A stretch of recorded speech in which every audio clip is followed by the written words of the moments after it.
Bwana asifiwe. Wakristo wote nawasalimu katika jina la Bwana. Ninayo furaha kuu kuendelea kuhubiri neno la Bwana siku ya leo. Siku ya leo napenda kuhubiri ama kusemezana nanyi katika Isaya mlango wa 40 kifungu cha 12 hadi hicho cha 20. Na tuombe. Mwenyezi Mungu Baba usheju mbinguni, napenda kukushukuru kwa ajili ya nafasi nzuri umenipa mimi mtoto wako ili nikasemezana na watoto wako. Wabariki kila maeneo walipo, endelea kuwashika mkono, endelea kuwawezesha, endelea kuwasaidia Jehova ili neno hili likapokee kibali machoni pako. Wacha Bwana kupitia kwa neno hili waone ukuu wako. Na zaidi Bwana kuwasaidia kuwashika mkono. Tazama wengine Bwana wamelemewa, lakini mwana Mungu una uwezo wa kuinua, una uwezo wa kubariki, una uwezo wa kulinda. Tunatamanio la moyo wao kila mmoja sawa na mapenzi yako. Nikupitia kwa jina la Yesu Kristo naomba tukushukuru. Amen. Basi neno letu katika Isaya mlango 40 kifungu cha 12 hadi cha 20 inaongea juu ya watu ama wanabii kutoka uhamishoni walipokuwa wanapigana na miungu ya sanamu ya kipagani kwa kuonyesha ukuu wa kazi za Mungu. Bwana asifiwe sana.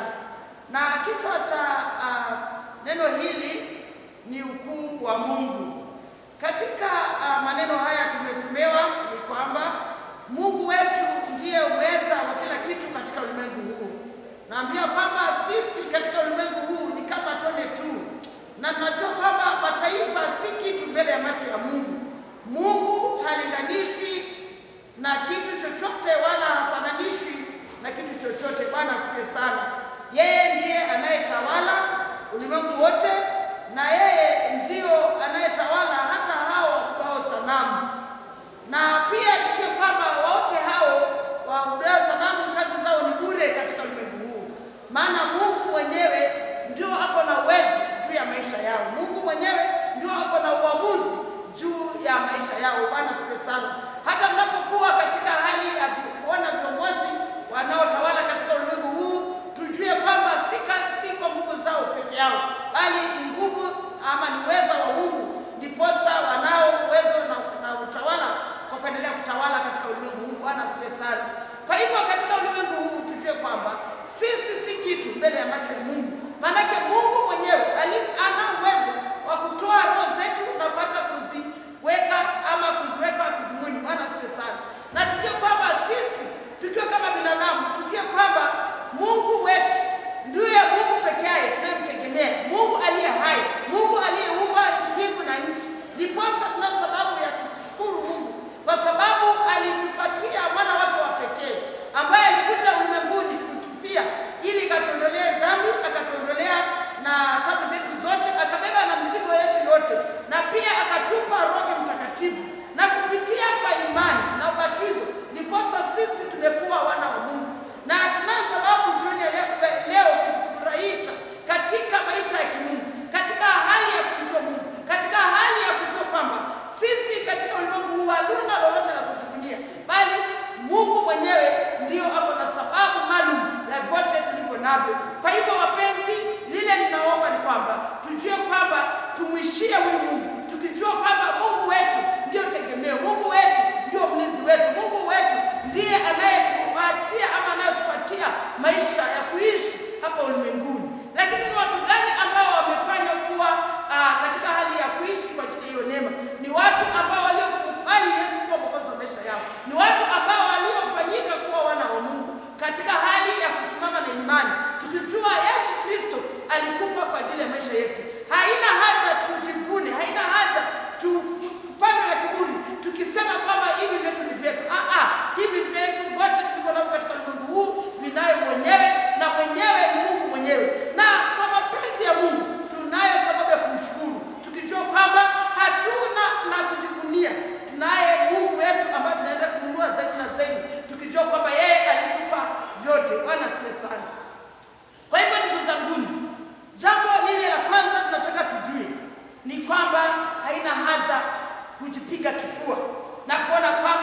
sisi haya tunaweza sisi. Sisi haya yote tunaweza kwa nguvu za Mungu peke yake. Bwana asifiwe sana.